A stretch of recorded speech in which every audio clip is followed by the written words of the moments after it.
I can't quite believe that this is happening to the Irish people, notwithstanding the efforts the government has made. When the dust has settled, €142 billion of senior debt guaranteed in 2008 will end up being paid. €35 billion committed to Anglo and Irish nationwide will end up being paid, and all of it by the Irish people.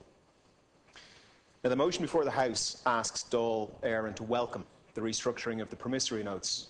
Now, Chair, this is not a money bill.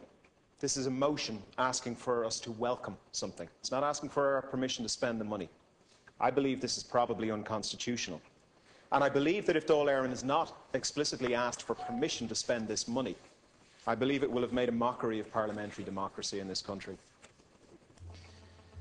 The restructuring proposed is that the IOU issued to Anglo-Irish Bank and Irish Nationwide by Fianna Fáil on behalf of the Irish people be exchanged for 35-year government bonds. Now, some argue that this deal is worth accepting. It may be worth about €4 billion in today's money, and it does importantly reduce the short-term funding requirements for the state. They argue that yes, we are going to ask our children and our grandchildren to pay this debt instead of us, but it will be cheaper for them to pay it in 35 years than for us to pay it now. Maybe it will, maybe it won't. We don't know.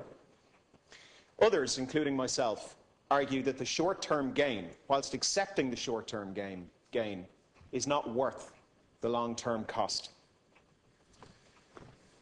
That cost is accepting that the Irish people will pay €35 billion to cover the losses of Anglo and Irish Nationwide. Now, we'll also pay €20 billion in interest. So the total amount paid out over the 35 years is about €55 billion. Now, regardless of which side one is on in this debate in the Dáil, I would assert that we probably all believe several things to be true. First, that it is fundamentally wrong that the losses of Anglo-Irish and Irish Nationwide are borne by the Irish people. Secondly, that the €35 billion committed by Fianna Fáil was not done for the benefit of Ireland. It was done in 2010 for the benefit of Europe. Third, that there was little obvious advantage to us doing this for Ireland. And fourth, it would be both preferable and reasonable that the burden for stabilising the Eurozone was met by the entire Eurozone and not just by the people of Ireland. Now, Chair, in that context, let's think about what the Cabinet is asking this Dáil to welcome. They are asking us to welcome a restructuring of the debt.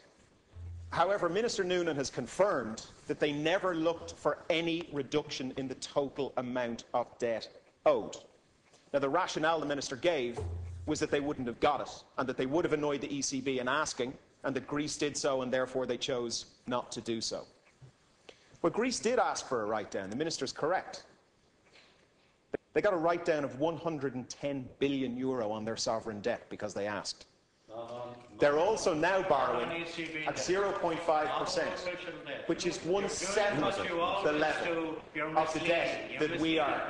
Minister, with respect, I'm not going to take lectures from you on misleading the Irish people. Your figures are a comedy of errors.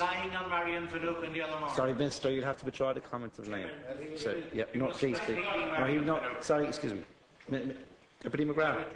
Be quiet. Sorry, Minister, you withdraw the comment. Deputy O'Donnell. Thank you, Chair. Chair, Greece did ask for a write-down. Greece got a write-down of €110 billion. That is a fact. That is a fact, Minister. No matter how much you complain, that is a fact. Please. Spain asked that they don't recapitalise their own banks. Minister, and they got that. The truth obviously upsets you, Minister. Being exposed to the truth obviously upsets you. Excuse me, Deputy Donny, excuse me, Minister, please. Minister, I'm on my feet. Minister, I'm on my feet. As this debate comes to its conclusion, any inaccuracies or any counterpoints that ministers or government members will have that opportunity over the course of the debate. And I please would allow you not to interrupt speakers during their contributions. Thanks. Deputy O'Donnell. Minister, I didn't interrupt your comedy of figures that you proposed. You might do me the same in return. Chair, the minister clearly.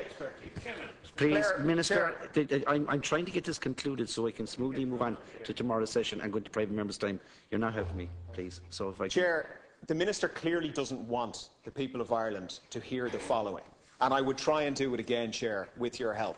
Greece asked for a write-down in its sovereign debt, and it got a write-down of €110 billion. Spain asked that its citizens do not capitalise its banks, and they got it. The ESM was set up specifically for that purpose. Portugal asked that there was a reduction in their borrowing costs, and they got it, even though our government claims credit for it. Iceland asked that they don't pay the banking debts, and they got it.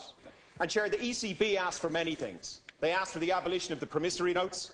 They asked for the socialisation of the debts. Deputy, I'm going to ask that you move the adjournment right now because... Chair, on a point of order. Chair, on a point of order. Yeah. The order paper for the day is that this continues until the openings are finished, not that this ends at 7:30. Yes. Is that correct? Yes, true. Well, that's my error. Okay. Well, Deputy, okay, you've got about 30 seconds left, so to conclude. Chair, with respect, the time has been taken. I'll give you some leverage, but Thank you. If you can conclude, okay? The ECB asked for many things. They asked for an abolition of the promissory notes. They asked for socialisation of the banking debt. They asked for full return of the money extended. They got everything. So we know that it is relevant that you ask for what you want. Now let's consider what the Cabinet is asking in this motion. It is asking that we welcome a deal that turns banking debt into sovereign debt. And they are asking us to welcome this motion, accepting that they never even asked for a write-down in the debt. Now, most people would not accept that deal. This so-called deal is something that Dáil Éireann should not welcome. Now, the Minister talked about recovering our pride. In voting for this motion, we will do two things. We will accept that the Irish people have to pay off these debts, and we will accept that we are passing the burden for paying this to our children and our grandchildren because we don't have the guts to pay it today. I'll conclude on this, Chair. A deal which would help recover the pride of Ireland would be one which shared the burden of bailing out the Eurozone with the Eurozone. I call on every TD in the House to reject this motion and to instruct the Cabinet to go back to the negotiating table and ask for a substantive write-down in the debt on the basis of fair sharing of the burden. Thank you, Chair. Thank you very much. Could I ask that you move the adjournment? Thank you very much.